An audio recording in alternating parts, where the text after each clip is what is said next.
Pourquoi changer? C'est une bonne question. D'abord, on n'est pas obligé de changer. Forbes l'a très bien démontré dans une étude qu'ils ont fait sur le premier Fortune 500. La majorité des entreprises finissent par mourir. Donc la vraie nature des entreprises, c'est de finir. Maintenant, si on se pose la question de pourquoi changer, c'est parce que tout change tout le temps. Et tout change autour de nous. Nos habitudes de consommation changent, nos attentes par rapport aux marques changent. La technologie change évidemment tout et les entreprises sont obligées de s'adapter à ce changement-là. Mais je dirais que de manière plus intéressante, nos problèmes changent. Et les individus, avec les nouvelles vies qu'ils ont aujourd'hui, qui sont complètement différentes d'il y a 50 ans, ont des nouveaux problèmes. Et le boulot de régler ces problèmes-là, c'est le boulot des entreprises. Les entreprises doivent inventer des choses pour régler ces problèmes-là. Donc elles changent pour s'adapter à des nouveaux problèmes.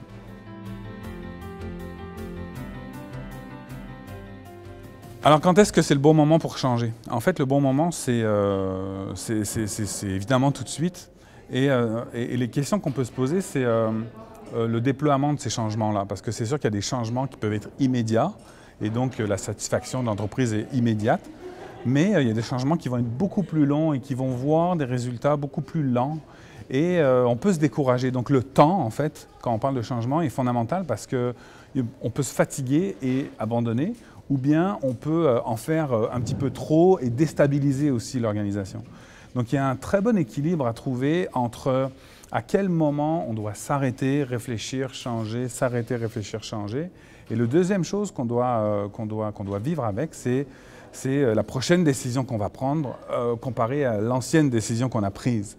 Et ça, c'est le défi en fait, des gestionnaires. C'est que comme tout change tous les matins, on ne peut pas changer tous les matins, notre rythme de changement va être plus lent que la vie, faut gérer ça un petit peu. Donc, c'est le boulot des gestionnaires.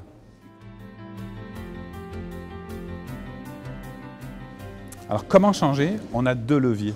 On a l'option de changer la réalité et l'option de changer la perception. Les entreprises travaillent énormément sur leur perception, dépensent des millions de dollars en publicité, ils veulent changer d'identité, changer de logo, etc., etc. Et parfois, cette identité-là va changer plus vite que leur réalité.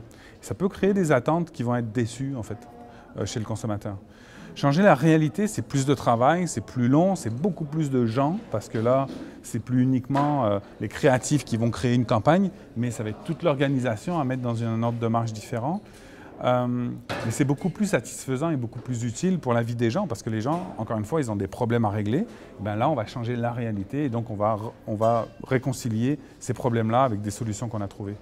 Et sur le comment, après, c'est sûr que ça ouvre plein de sujets sur les gens doivent nous suivre comment, est-ce qu'ils doivent nous suivre à quel rythme. Et là-dedans, il y a une science pour embarquer les gens, pour shaker ceux qui ne sont pas sûrs qu'on a besoin de changer. Pour rassurer ceux qui veulent bien mais qui ont un peu peur, pour embarquer les autres, donc, etc., etc. Il y a une science de la gestion de ce changement-là parce qu'on est tous des êtres humains avec des préoccupations très humaines, très simples et qu'on doit bien comprendre pour bien changer en fait. C'est sûr qu'il y a toujours une résistance au changement qui est très humaine en fait. Pourquoi? Parce que c'est Maupassant qui disait « on a peur de ce qu'on ne connaît pas ». Et que nécessairement, ce qu'on va faire de nouveau, on ne le connaît pas. Ou on le connaît moins bien que ce qu'on fait depuis des années.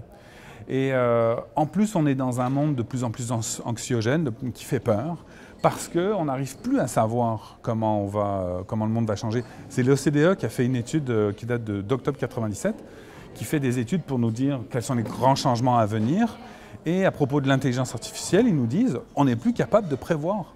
Fait que l'autorité en prévision, nous dit on ne peut plus prévoir. Comment nous, au niveau d'être humain qu'on est, on pourrait ne pas être terrorisé par le monde qui nous attend. Mais ce qui est drôle, c'est que le monde il a changé tous les jours depuis des milliards d'années. Il change plus vite, mais nos besoins restent très primitifs. On a besoin d'être... C'est la pyramide de Maslow. Il y a la sécurité, puis les besoins vitaux. Tout en haut de la pyramide, il y a le besoin de reconnaissance ou Facebook.